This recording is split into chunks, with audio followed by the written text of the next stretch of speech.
Yesu nashimwe yeza kuzwe aho muri hose. Turabaramukije mu izina rya Yesu Kristo umwami n'umucunguzi wacu. Tubahaye ikaze rero ku biganiro byo kuri cya bugufi mission.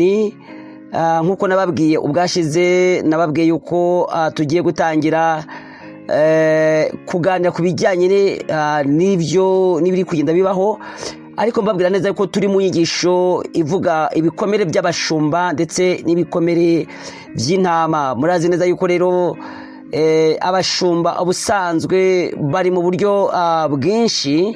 Hari igihe usanga bavuga pasitoro, ugasanga bavuga senior pastor, cyangwa se ukumva bava nk'umupasitoro mutoya, umupasitoro mukuru, bishop, ukumva bavuze apotre, ukumva bavuze n'abandi bari ku matitire hejuru, ukumva bamwe bavuze aba evangeliste, abakatejiste, abarimu. Abo bose ni amatayito, ariko yose akomoka no ku ijambo rimwe, n'intama zitwa abakristo.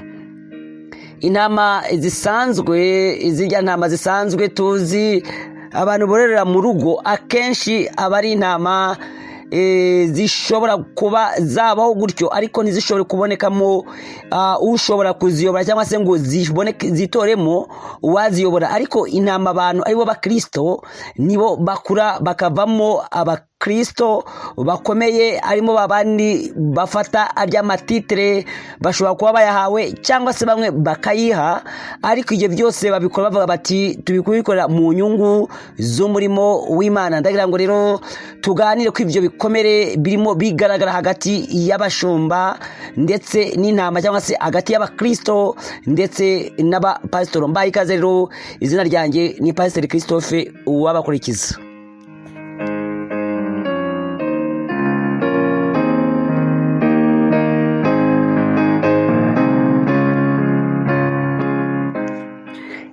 Ndagira ngo rero dukomeze ijambo ry'Imana ry'uyu munsi.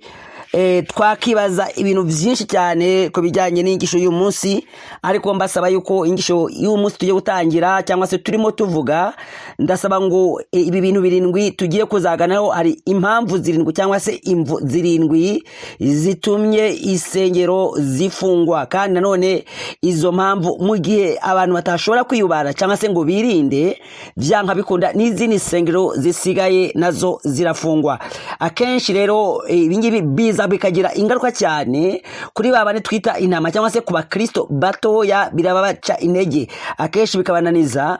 Ariko uyu ni umugambi muremure cyane Satani yagambiriye ku murimo w'Imana.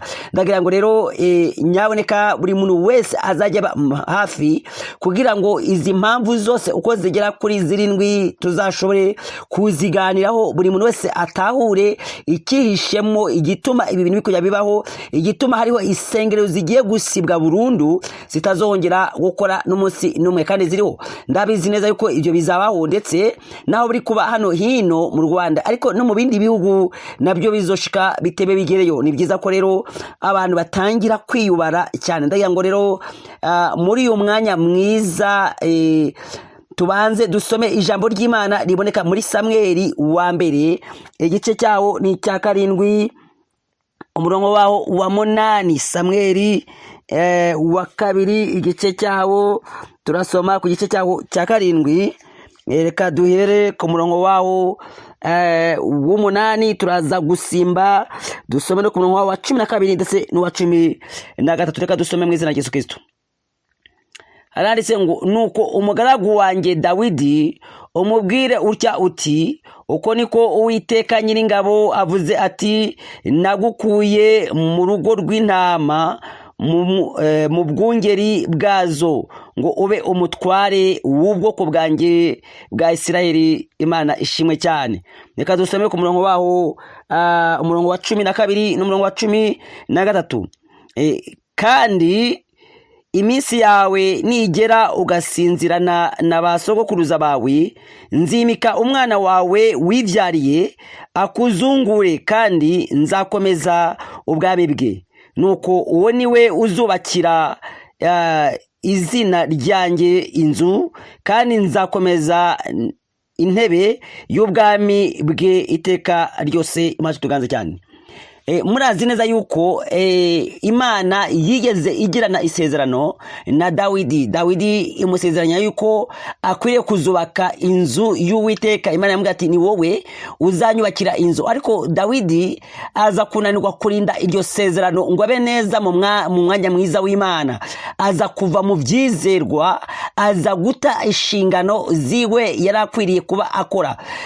Bishatse kuvuga ngo iyo Imana yagusezeranyije, iyo Imana yakubwiye ikaguhamagara, birashoboka ko ishobora guhamagara ikaguhamagara uri umushumba, ikaguhamagara uri intama kimwe mu izindi ntama, uri mu zindi ntama, urisha mu rwuri rumwe n'izindi ntama, ariko Imana ikaguhamagara ikagira ikikubwira ndetse izakorana nawe, igakorana umushinga nawe. Ariko iyo tububashye urya ijya poroje cyangwa se ry'amasezerano, byanga bikunda urabinyagwa. Dawidi rero yabisezeranyijwe, ariko igihe kiragera akora ibibi bituma Imana imukuraho amaboko. Imukuye amaboko rero nibwo yamubwiye ati wowe nta kintu na kimwe uzigera ukora kijyanye no kunyubakira inzu, kuko ndabona wowe utameze neza, ndabona wowe warahinyutse utakiri ku masezerano yanjye. Kubw'ivyo rero wowe ntabwo uzaba ukinyubakira inzu, ahubwo umwana wawe, irya nzu nakubwiye wagombaga kubaka izubakwa n'umwana wawe,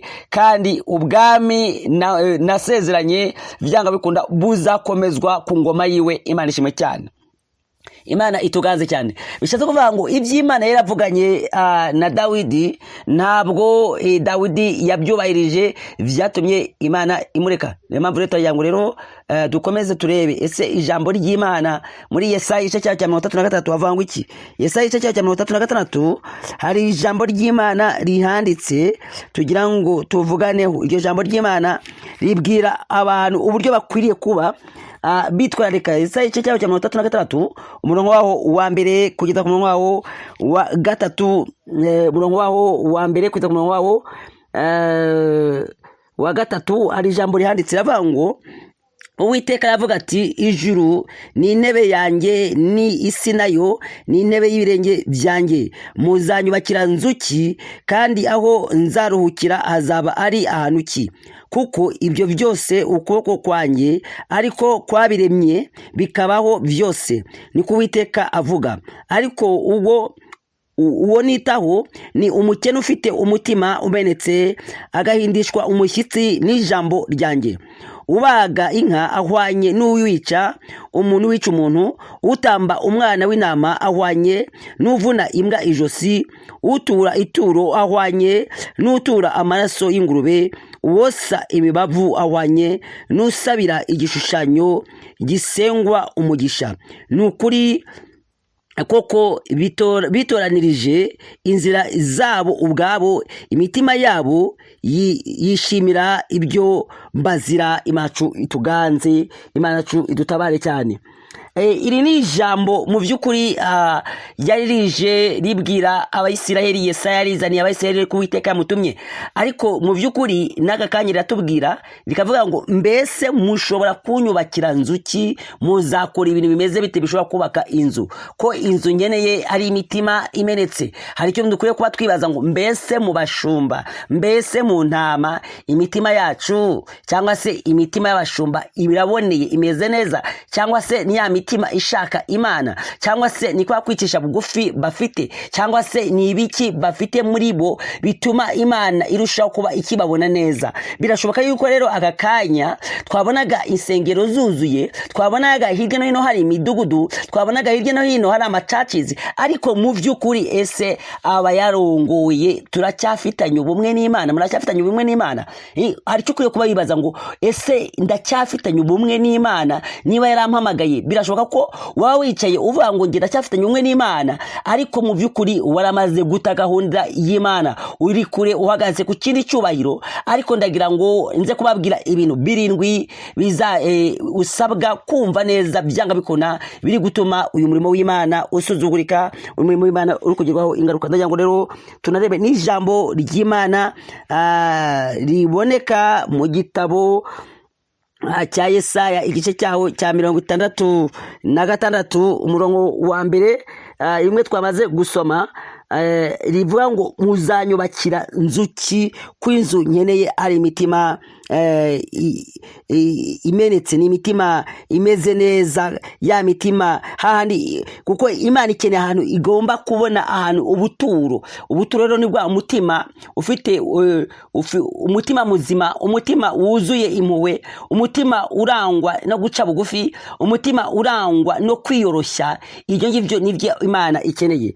Ariko usomye muri Yesaya iki gice cyaho cya 36 nyine umurongo wawo wa mbere, bisa n'ijambo ry'Imana ribundi riboneka mu byakozwe n'intumwa, kuko iyo usomye mu byakozwe n'intumwa igice cyaho ni cya 7 umurongo waho wa 49 naho handitse iri jambo risa nk'iringiri. Ndagira ngo rero bene data tuze nyuma tuvuge ku bijyanye nibi ngibi twatimo tuvuga tuti mbese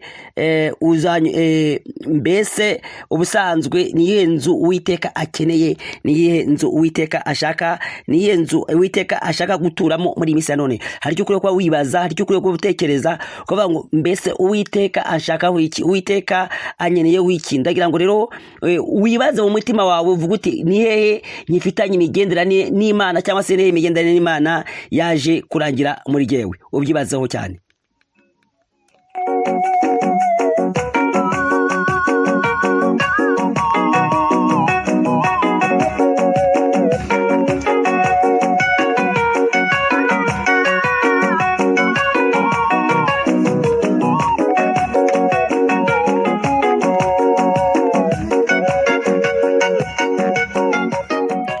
Muhawe ikaze rero mu gice cya kabiri cya kino kiganiro, aho tuzagana kuri ku ngingo zitandukanye, ariko muri izo ngingo 7 icya mbere ni ukurobanura ku butoni. Usanga muri misi ya none abashumba batarigeze baha agaciro intama mu buryo bukwiriye. Niba uri umushumba ukaba utarigeze uha agaciro intama mu buryo bukwiriye, byanga bikunda wakururiye akaga umurimo w'Imana, kuko intama ufite cyangwa se uragiye ntabwo ari izawe, ahubwo ni intama z'Imana, ni intama wowe udakwiriye kugiraho urundi ruhara urwo rwose utabiherewe uruhushya n'Uwiteka Imana yacu. Iyo usomye muri Zaburi igice cyaho cya 5 umurongo wawo wa 8 hari ijambo ryanditse avuga ngo ariko jyeweho nzazanwa n'imbabazi zawe nyinshi mu nzu yawe, kuko nkubashye nzikubita hasi nsenge Imana ishimwe cyane. Ubusanzwe iyo uri umukozi w'Imana, iyo winjiye mu rusengero, ntabwo akenshi tuzanwa no kugira ngo dusenye bene data, ahubwo twinjira mu rusengero kugira ngo twubahe Imana, dupfukame twikubita hasi dusenge, kandi dusengera urya mukumbi Imana iba yaduhaye. Akenshi usanga abantu babikoresha ari ukugira ngo batirishe, berekane yuko bari kumwe n'intama, ariko nyuma yaho intama zikaza kuribwa. Ibyo byagiye bigaragara, aribyo byatumye Imana ibabazwa n'uburyo abantu barimo bitwara, ariko bitwaje izina ry'Imana. Ibyo rero ntabwo Imana yashoboraga kubyishimira n'umunota n'umwe, cyangwa se n'isa n'imwe, kuko ijambo ry'Imana riboneka muri Zaburi igice cyaho cya 50 umurongo waho wa 28 avuga ngo ibyo urabikora nka kwihorera ukagira ngo mwanye nawe, ariko umunsi naje kugwana byose nzabishyira imbere y'amaso yawe uko bikurikirana. Iyo usomye rero muri Matayo igice cyaho cya 12 ku murongo waho wa 7 hari ijambo nanone rihanditse nshaka ko dusoma tukumva neza icyo iryo jambo rivuga. Ni ijambo ry'Imana riboneka muri Matayo igice cya 12 umurongo wa 7 aravuga ngo iyaba mwari muzi ko iri jambo risobanurwa ngo nkunda imbabazi kuruta ibitambo, ntimwagaya abatariho urubanza. kuko umwana w'umuntu ari umwami w'isabato. Akenshi iri jambo Yesu arivuga, hariho uburyo abantu bagayaga bakagaya ubusanzwe abandi, ariko usanga no muri minsi ya none mu mateorero hariho ibintu byo kugaya. Ugasanga umushumba aragaya intama, ugasanga umushumba aragaya mugenzi we, ugasanga nta rukundo nta kiza gihari. Ariko ibyo byose mwagiye mubikora, Uwiteka arabibona. Ariko iki gihe nicyo gihe bikwiriye ko abashumba bakwiriye gutekereza bakareba ku bijyanye n'umurimo bahamagariwe. Ndagira ngo rero mbabwire ibyo tuzigaho. Tuzareba ku buryo bwo kurobanura ku butoni ndetse n'urukundo ruke cyangwa se urwango hagati y'abitwa abakozi b'Imana. Ibi bintu byo kugira urwango hagati yabo ubwabo byatumye Imana igira uburakari. Icyo ni icya kabiri. Icya mbere nabwiye ngo ni ukurobanura ku butoni, ntibahe agaciro intama bashinzwe kuba baragira, ahubwo akenshi ahubwo ngo bazihe agaciro basangiye bazigirira nabi. Akenshi abantu bakagira ibikomere, hari intama zagiye zigira ibikomere, hari ibibazo byagiye bivuka, ugasanga umuntu afite umushumba wiwe ariko ntashobora no gufata umwanya wo kumusengera. Ugasanga umuntu afite umukumbi ariko ntazi aho uwo mukumbi utaha, ntuzi mu rugo rw'umukristo, ntuzi urugo rw'umuririmbyi, ntabwo hazi, ahubwo mumaranye imyaka 5 akaza aho muhurira ni ukumuca umusanzu w'ikirenga utazi n'ubushobozi bw'ibyo atunze cyangwa se bw'uko abayeho. Icyo ni ikibazo rero cyagiye kibabaza Imana. Ariko wajya kwicuka bagugewe ndi umushumba utazi intama, umenye kuzikebura, umenye yavunitse, umenye kuziheka, umenye kuzikandakanda aho zavunitse mu gihe bibaye ngombwa. Ndagira ngo rero tuzarebe ubutaha urukundo ruke cyangwa se urwango ruri hagati y'abakozi cyangwa se y'abitwa abakozi b'Imana. Akenshi ugasanga hari umupasiteri utajya kwa mugenzi we ngo amugaburire arye kuko azi neza yuko yahita ko amukuramo umwuka. Ibyo rero biriho, kandi ibyo byose byitirwa ngo bose ni abakozi b'Imana n'abanyamasengesho, niba abandi birwa ku rusengero, niba abandi bafite izo titre pastorale zitandukanye z'ikirenga, ku buryo usanga abantu muri imvugo none bavuga ngo batikoraho, ari abantu badashobora kwegerwa. Ariko ibyo byose byababaje Imana. Ariko ndagira ngo rero shuti ukurikiye ibi biganiro, umfashe dusengere umurimo w'Imana kugira ngo Imana izitabare, kuko niba abantu badahindutse vyanga bikunda n'izisengero zisigaye nazo ziraza gufungwa. Ahubwo nimuze mufate umwanya dusenge, amagambo tuyareke,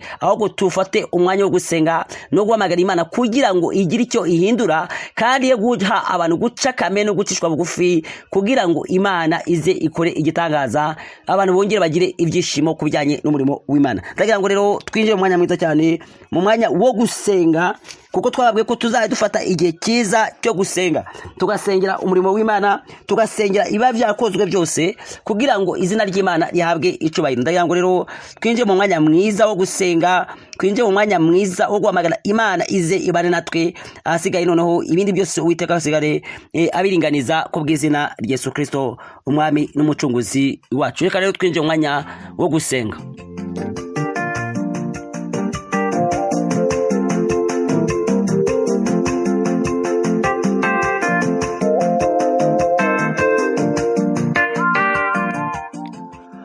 Uwiteka Imana yacu turagushimye, turagwimbaje cyane kuko ugize neza. Tugushimiye ijambo ryawe, turimo twiga kubijyanye n'ibikomere, ariko muri minsi turi mu buryo turi kwiga kubijyanye n'ibyagiye bigaragara byatumye umurimo wawe ugirwaho urubanza kugeza n'ubu ngubu. Abantu bagasamwa binjira mu kaga gakomeye cyane batari biteze, ndetse n'intama zagiye zinjira mu bintu zitari bizi. Ariko kugeza ubu ngubu abantu benshi cyane bagize ibibazo, abantu benshi barahangayitse, abantu bararusha kubwo kubera umurimo wawe urimo uteraganwa, umurimo wawe uri kugira ibibazo. Abantu benshi cyane babuze uko bifata, abandi babuze uburyo bakwigenza, ariko ni wowe Uwiteka ukwiriye gutabara, kandi umurimo wawe ukongera kwabera amaso, ukongera kwavugutira, ukongera kwabera byose, kuko tuzi ko uri umurinzi n'umurengezi. Wavuze yuko umurimo wawe uzawubera amaso, kandi ko umurimo wawe wubatse ku rutare utari ku musenyi, ndetse n'amarembo y'ikuzimu adashobora gusenya umurimo wawe. Uwiteka nyabuneka, ndakwinginze kugira ngo uze utabare, ngwino wegera imitima y'abashumba kugira ngo babashe guca bugufi, basobanukirwa ko ari wowe Mana iri hejuru ya byose kandi ari wowe utuma, kandi ni wowe wimika kandi ugakura no ku ngoma. Ndaguhamagaye kugira ngo wongere ugire icyo ukora, wite ku mukumbi wawe urimo uteragira wabuze uko ugenza. Harimo benshi batari kubona n'ukuntu basenga, harimo benshi batangiye kugwa mu bicumuro, ariko waravuze ngo uzatabara. None iki nicyo gihe cyo gutabara, ngwino wumve gusenga, ngwino wumve gutabara icyaba, kandi iri jambo turimo twumva cyangwa se turimo tuganizwa nawe ntirize gutuma abantu benshi ahubwo bazinukwa, ahubwo babe abantu bo kumva yuko uri Uwiteka, kandi ari byiza yuko abantu babwirwa ukuri kandi bagacishwa bugufi n'ijambo ryawe. Reka rero icyubahiro cya benshi Mwami Imana gicika intege, wowe wenyine gusa ari wowe bwanza, asigaye ushaka kwimika umwimike mu buryo bukwiriye kugira ngo izina ryawe rihabwe icubahiro. Reka rero umurimo wawe ngwino wongere uruzahure, ngwino wongere utuvuganire, kuko abenshi bafite ubwoba yuko no mu bihe biraza abadahinduka biratuma n'umurimo mu buryo bukomeye usambuka. Ariko mu buryo busanzwe turagusabye kugira ngo uze ubane natwe, udushyigikire kandi wongere uzure umurimo wawe, izina rya Yesu Kristo rihabwe icubahiro.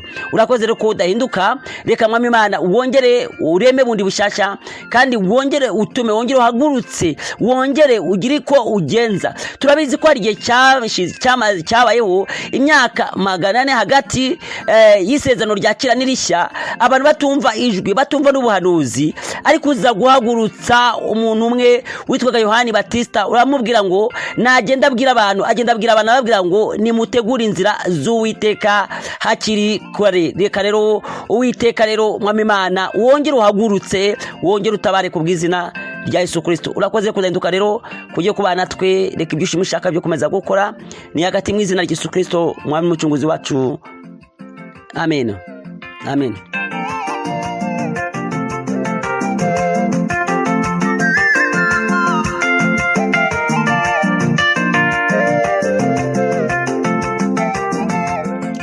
Anshuti rero waruteze amatwi ijambo ry'Imana ryatambukaga kuri uyu munsi, ndagira ngo nkubwire ngo tujye gusoreza ahangaha, ariko nkwifuriza kugira ibihe byiza. Ndagira ngo icyama buri wese akagira imbaraga zo kohereza iki kiganiro mugenzi we, akakimwohereza kugira ngo kibashe kugira hirya no hino, kuko ndazi neza ko imigisha Uwiteka atugenera namwe azabagenera wakoze umurimo mwiza wo guparitaja iki cyigisho ukakigeza hirya no hino, kugira ngo abantu babashe gusobanukirwa n'ibiri kubaho, kugira ngo abantu bose bace bugufi. Ikindi ushobora kugenda ukajya kuri YouTube channel ukandika Ca Bugufi Mission, cyangwa se ukajya kuri page ya Facebook aho wandika Ca Bugufi Mission .org, cyangwa se kuri Ca Bugufi Mission nanone kuri Facebook. Washobora kutwandikira aho ngaho kuri YouTube channel, cyangwa se kuri nomero gutanya 550 88 82 47 648.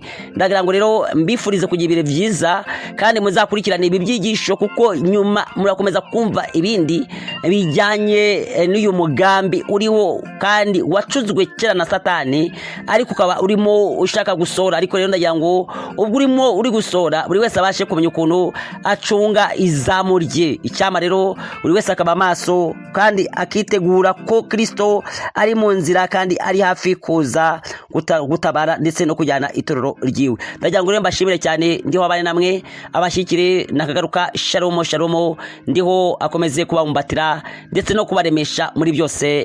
Shalom, amen.